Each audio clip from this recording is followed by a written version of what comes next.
this reading for you, I saw two things, and the first is I see this man.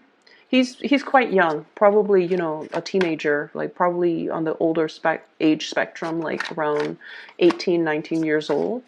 He's like a farmhand. Okay, they hire him to kind of put the horseshoes on the horse, clip the nails or the hooves of his of cows, sheep, and horses. So he's like a farmhand. He's very skilled. They hire him to specifically take care of those responsibilities.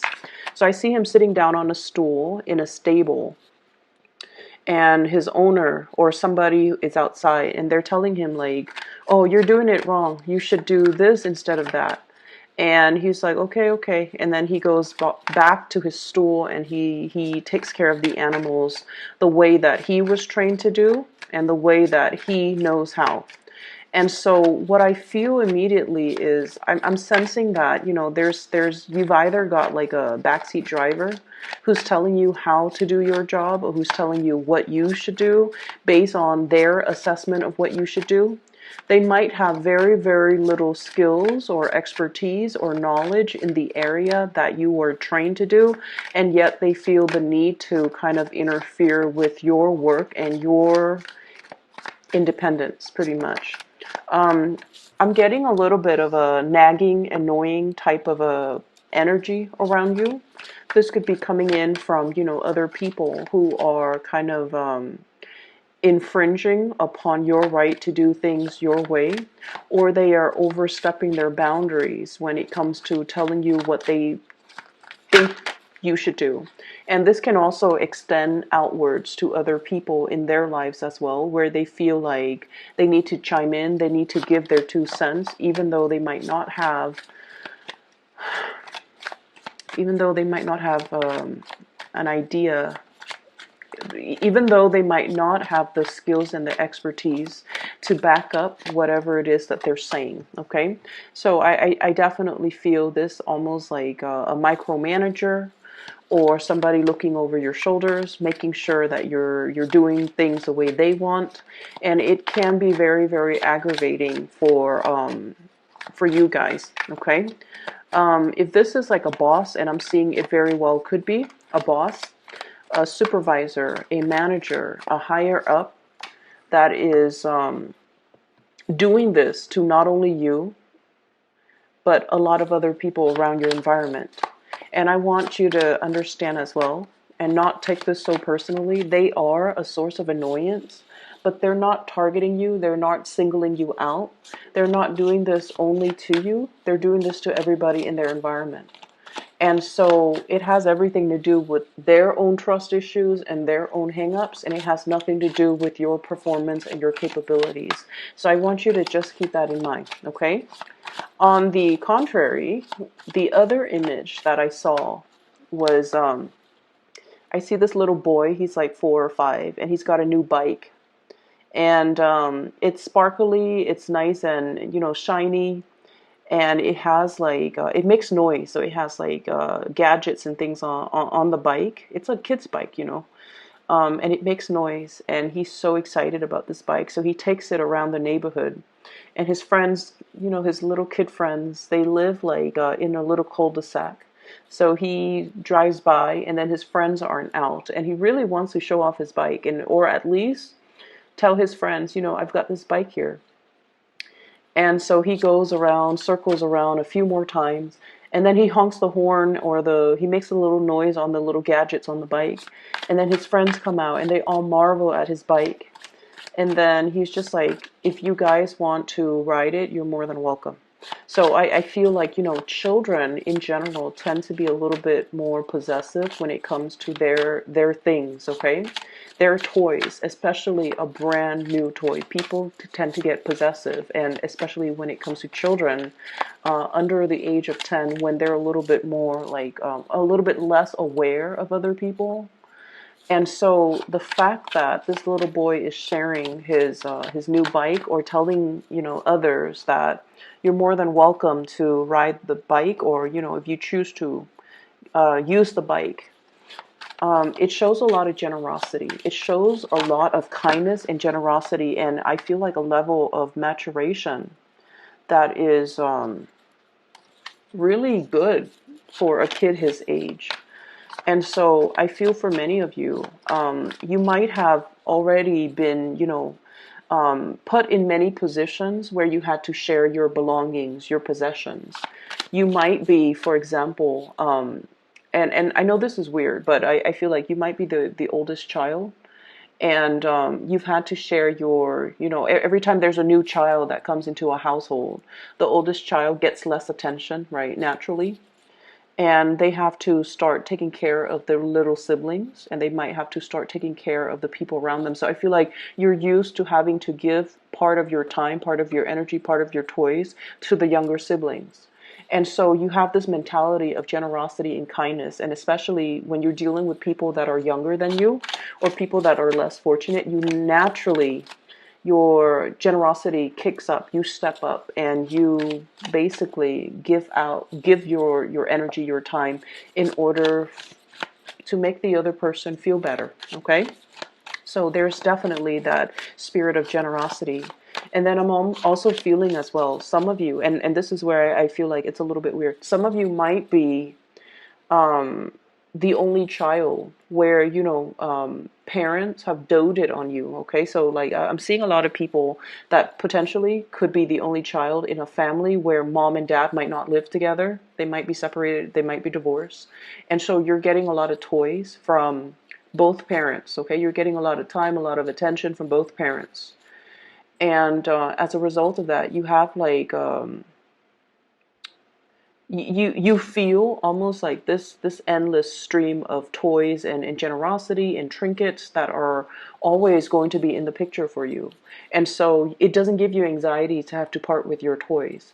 And you also are aware of how fortunate you are. And so you're able to give more of yourself or your resources or your possessions to other people and not have to fear that more isn't coming, more abundance isn't coming, more gifts, more trinkets are kind of like in the pipelines ready to come in for you. And so you part with your possessions and with your things in a very willing way, I feel. So it doesn't give you a lot of anxiety to have to share yourself or your resources. So that's what I'm sensing. So those two images are definitely in juxtaposition to one another. And what that usually denotes to me is I feel like when it comes to your own personal agenda, if you're left to your devices, everything will work out the way that you want. Okay? You know exactly what you're supposed to be doing. You guys have a very good sense. Oh, wow. Very good card. Okay. You guys have a very good sense about your capabilities and what you need to work on and what you're really good at. Okay? I feel like a lot of the later signs, okay? A lot of the later signs, like, from Virgo moving forward, Virgo until like the end, which is Pisces. A lot of the later signs tend to be a little bit more introspective, okay? So they're older signs, I would say. And as a result of being the older signs, they embody all the good and all the bad traits of all the previous signs. And because of their introspection, they're able to see, they're able to understand themselves a little bit more. They have a little bit more self-awareness.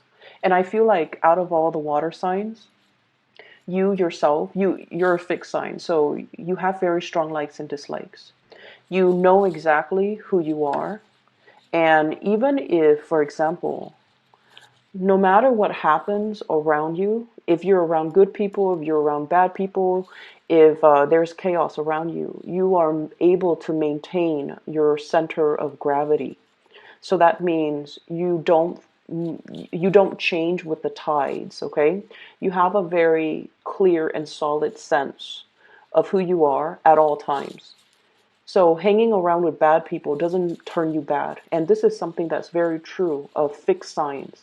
We know who we are. We know what we're capable of. We have our own sense of ethics and morality, even from a very, very young age. And so when we hang around bad people, They don't influence us to be bad. We don't really succumb to peer pressure because we know who we are. We don't need to do anything to get other people to validate us or to get other people to accept us.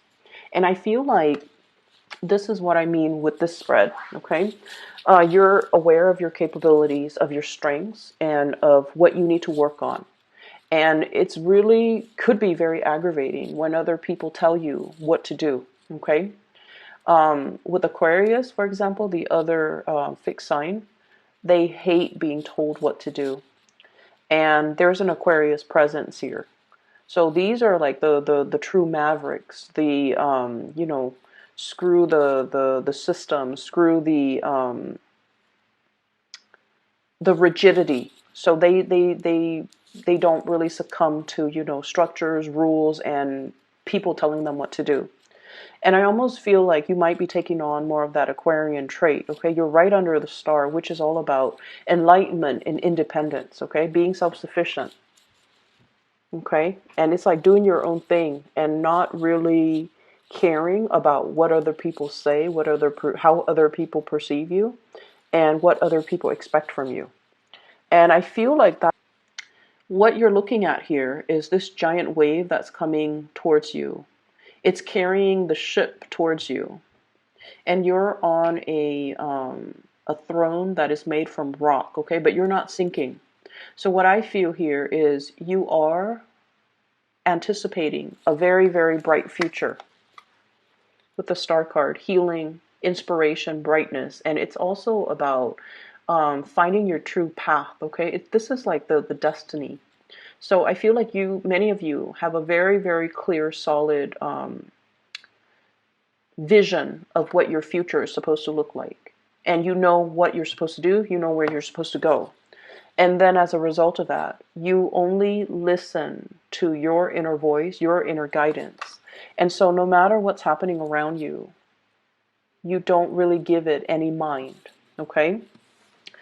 If there are bad elements around you, Seven of Swords indicates sneaky behavior, lying, cheating, deceitful energy. If this energy is around you, it doesn't really faze you. You have really keen insights into human characters as well, human motives, as well as, when someone comes to you and they have ulterior motives, you can smell it a mile away. If somebody is telling you something and their actions contradict whatever they're telling you, you can sniff it out. You catch hold of all of these inconsistencies in their stories, in the way they behave. And if someone comes at you and they pretend to be nice when they in fact want something from you, you have this innate sense of deep knowing when somebody is not being 100% truthful with you. And I feel like, they can carry on with the charade. But sooner or later, I just feel like you're not going to confront them. You're not going to tell them like, oh, I'm done with you. I feel like you could just exit the picture without really giving them an explanation.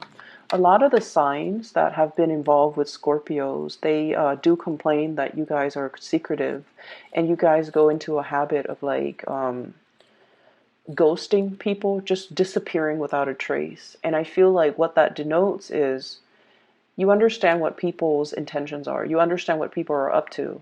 And when they're up to no good and they're not very upfront and honest about it, you don't even need to confront them. You don't even need to like have a conversation with them about their behavior. You just automatically, cut the ties and ghost them and just disappear from their life because to you is really not worth it. But what I'm feeling here is despite of whatever company you keep, they might be dubious company. They don't really influence you, once again, because you have that really strong sense of self.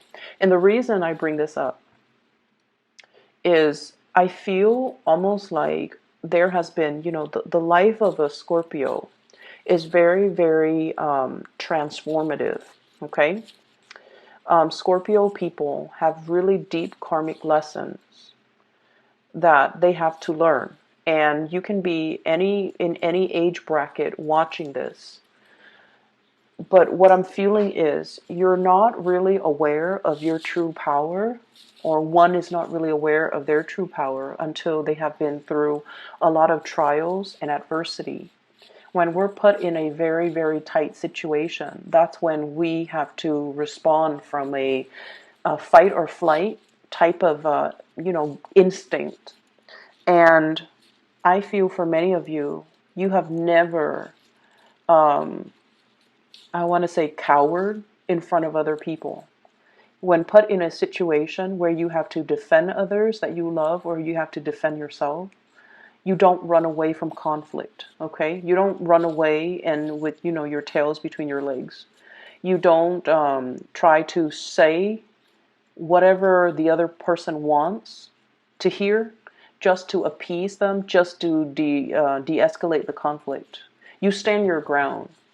And because of that, a lot of the times the truth sayer are the ones that are not very, very popular, right? The people that have the wisdom and the insights, and often they see the situation for what it is. A lot of the times they find themselves like burned at the stake, okay? Because the world is just not ready for the truth.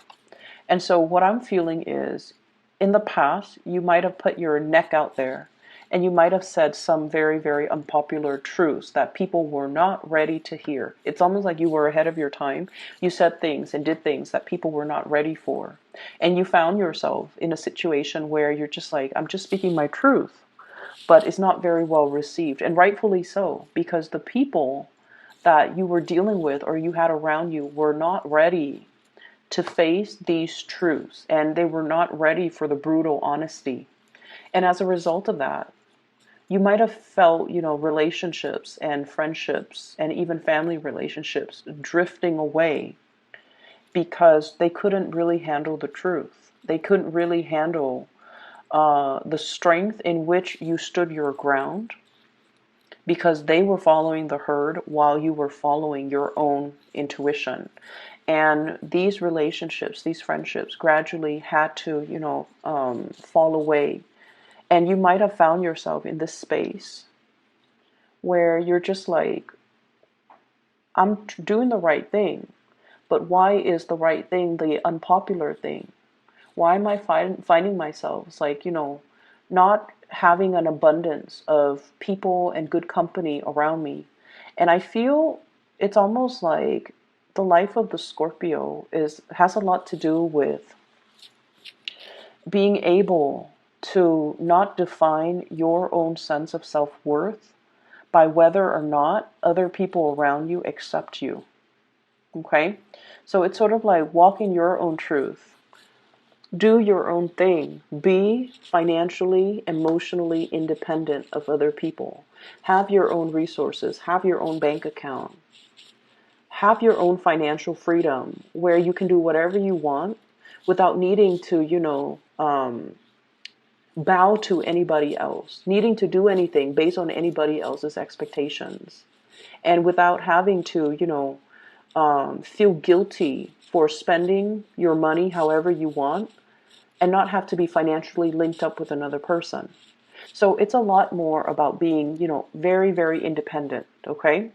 For many of you, there might have been a lot of financial hardships in the past, and you're coming to the realization too that you need to be better when it comes to your financial resources, saving up for a rainy day, saving up for unexpected expenditures, making your money grow for you. Yeah, the end of 2015, where there was this massive situation in your life where you start to realize that, all the things that shimmered, all the things that glitter were not gold. You came to the realization that, there are people who are truly golden, and then there are people who were like fool's gold, the pyrite. They shimmer, they talk big, but at the end of the day, when the pressure is on, they buckle, okay? They follow the herd. They took the path of least resistance. And I feel like you saw their human flaws And I feel like these were people that you really, really, really respected. And these were the people that you had high hopes that were going to be in your life for a really long time, in whatever capacity. And I feel almost like they fell from their pedestal. And then I also feel like for many of you, like that they either fell from their pedestal, or you placed the wrong people and you started to realize that you were placing the wrong emphasis on the wrong, your emphasis was placed on the wrong things, okay? And so you have spent the past 3 years, I feel, building up, okay, building up your self-esteem. This is greatly, I don't feel like it's financial resources. It's mainly building up your self-esteem. There was that rock bottom, and now we're climbing up, okay, climbing back on top. And from this Five of Pentacles, this is like feeling cast out, feeling like burned at the stake, feeling like you put yourself out there. And there was this moment where you felt very, very dejected, like people didn't appreciate you, or you were not appreciated, and you were not, people did not appreciate you and see your true worth and your true potential. And so you bury yourself in work. You bury yourself in work. And, you know, there is a lot of, I feel like, resentment. You could have retaliated, okay? You could have retaliated. You could have slandered the other person. You could have, you know, I feel almost like this sense of retaliation that you might have done in the past, you turn your back on it. And you're just like, you know, they're going to get what's due to them. They're going to get their justice one way or another. I'm not going to get my hands dirty. And especially, I'm not going to stoop to this level, because I feel like you're turning your back on a lot of things and a lot of people that no longer matter to you. And you're focusing on yourself and building up your self-esteem, building up your financial resources, and especially learning to be more independent, okay? I don't need other people anymore. I'm at a point where I don't need their presence to validate my self-esteem or my existence. And so it was an uphill climb. I do see there was a lot of tension. You're generating wealth. You're working consistently. You found work that is meaningful, and you're keeping yourself very, very busy in a very healthy way. Okay? They brought with them guilt trips. They brought with them, like, you know, like a half-hearted attempt at reconnecting, recommunicating, trying to, you know, catch your attention, trying to get your attention. All they should have done was, I'm really sorry, I messed up. But they didn't do that. They didn't do that. They went about it their way to get your attention. And I feel like that was when, you know, the truth came to light and you realize, I'm letting it go. I'm moving forward. Okay. And why am I bringing this up? Why is this showing up so prominently in this? And Pisces is a fellow water sign. It's also the last sign of the water signs. And what that means is taking all of our emotional karma, all of the lessons, emotional lessons that we've learned from the past, and really marinating in it, letting it kind of sink in, so that we can figure out what we need to do, so that we can do some purging, so that we can move forward, so that we can heal from these things. I feel like the past 3 years for you guys, it was just not like it wasn't like a walk in the park. It was very, very difficult. You've had to overcome a lot of things, and you've had to do a lot to rebuild your self-confidence more than anything. Rebuild your bank account, rebuild your self-confidence. And I also feel like the past 6 months, there was something hinging. There was like a long period of suspension. What is my financial future going to look like? And that was something that really plagued you with worries and anxiety for the past 6 months. You've come out of it. And now things are looking really very, very bright. Okay? Very bright, very hopeful. things are looking as well very stable. It's going to stand the test of time. So if you've been worried about some new venture or endeavor you've undertaken for the past 6 months, and you're just like, is it going to stick? Is it going to be wobbly like this? Is it going to get better? It is better. And I feel like you're getting some type of a confirmation here that you're on the right path. That things right now, Nine of Cups and the Star, both of these are wish cards, okay? Wish fulfillment. Whatever worries you've had, you have moved away from it. And now we're on to this phase where we are beginning to heal, and we are beginning to pull towards us all the things that we have dreamt about, all the things that we've wished we had, and all the things that are actually really good for us. So we're shedding some old patterns, some patterns in relationships. For those of you who have been single for a very long time, and I do see this as, Nine of Pentacles, this is a singles card for a very long period of time. And many of you have thought about, that soulmate connection, okay? That past life connection, that soulmate connection, that karmic connection even. You have shed those karmic past life connection. And you're longing for a reunion here with a soulmate. And you're wondering, why is it taking so long? I've been single for a really long time. Why are all of my friends getting married, getting hitched, and getting engaged, and, having children and settling down in really stable relationships, or even having a lot of breakthroughs when it comes to their finances and their career? Why am I in this state of flux? Why am I still waiting? And I feel like, it takes a little bit more time. You're letting go of the very last remnants of the past in order to move away from it. Many of you are going to be very, very solid relationship where the other person is going to work at it with you, okay? And learning from the past, you're going to realize that let's not link up our finances. Let's have separate bank accounts. Let's just do that for a few months or a few years before we linked up our assets. You're learning from the past, and you're realizing that you can't really, be careless anymore, because something quite destructive happened financially in a very past, like in a past karmic type of a relationship that left you in a dark place. And I feel a lot of it has to do with this this and excuse me for the word, but this very naive, totally giving energy where you were given to the wrong person, and they took and took and took. Okay, they took and took and took. And you ended up with very little left for yourself at the end of that relationship. Sorry about that, Scorpio. The video cut out. So I feel like, this reading is a lot more about going down memory lane, taking a trip through memory lane through the past to examine where we've been and where we need to go. Okay, so I mentioned a lot about, what happened in the previous years and how that has really changed you. It has really helped you kind of like ground yourself to realize who you are, to realize how you handled adversity and just difficult situations in your life, for you to realize just how strong, how capable, and how independent you are.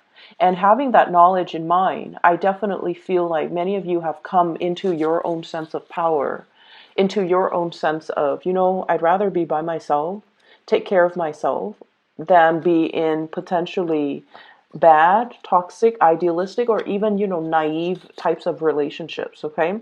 And you have also realized how much your generosity in the past has really like blinded generosity. It's like that kid with the new bike. He's going to let all his friends ride the bike. And it's like, it's something that he earned. It's something that's very dear and sacred to him. And yet I feel like you're coming into this sense of, I need to be a little bit more careful about my generosity, about taking care of myself, and especially about not depriving myself of things when things that I really want or things that I really need. So you're drawing your energy inwards to really take care of yourself, to kind of smooth out the wrinkles in areas of your life that you feel needs a little bit more tweaking, okay? And a lot of it is work and finances, and it's about building up your financial resources so that you can have a more stable financial future. 6 months ago, you're really trying to rebuild, and you're starting to realize that I can't coast anymore. I need to have a nest egg. I need to save up, like I have an. I feel like this is a very potent and beautiful energy where you're getting your financial situation very stabilized and situated. Okay, this is a card about institution. It is about things that are very grounded, very secure. It has a really good foundation. It has a solid structure, and because of that, it's going to stand the test of time. But at the same time, we can't really sit back and coast. We have to put in the work in order to get the benefits out of it. Okay, and I see you working very diligently, possibly with another person. They're good at one thing, you're good at another. You complement each other very well. You could very well be, managing different aspects of a business, of a work situation, where you feel like you're not in it alone. There's another person there with you, but each person is doing their main thing or doing what they're good at, and so there isn't that sense of codependence. Okay, it's like we're both doing our own thing. I do mine, you do your part, and at the end of the day, we turn in our work individually. So what they do doesn't really affect your performance or the overall outcome for the two of you as a unit. So what I have here for this month is a lot of blessings that are going to be coming through. And it's coming through because you are a lot more secure and grounded and true in your own capabilities, okay? You have restored your sense of faith in yourself. Relationships are really going to stabilize. And like I said, you might be dealing with someone who's very independent, okay? I do my thing, you do yours. And it works mainly because both people, because you're a fixed sign, like I mentioned, you know who you are. And I feel like you can do your own thing and then come back to this person and bring your best to them. And they likewise will do the same for you. And then I also see, the two wish card here, which indicates to me things are looking really bright. You're very hopeful for your financial future in the upcoming months, and you're also very hopeful as well when it comes to your social life, when it comes to having the people that mean a lot to you around you. Okay. So this is going to prove to be a very rewarding month where hard work really pays off. For all of us diligent signs out there, sometimes we lose sight because we are so caught up in the daily grind and we don't really see the big picture. But what I'm seeing here is all of these little tiny details that you're working on. It is panning out in a really beautiful way, and the big picture is starting to, fill itself in, and it's looking very hopeful and very bright.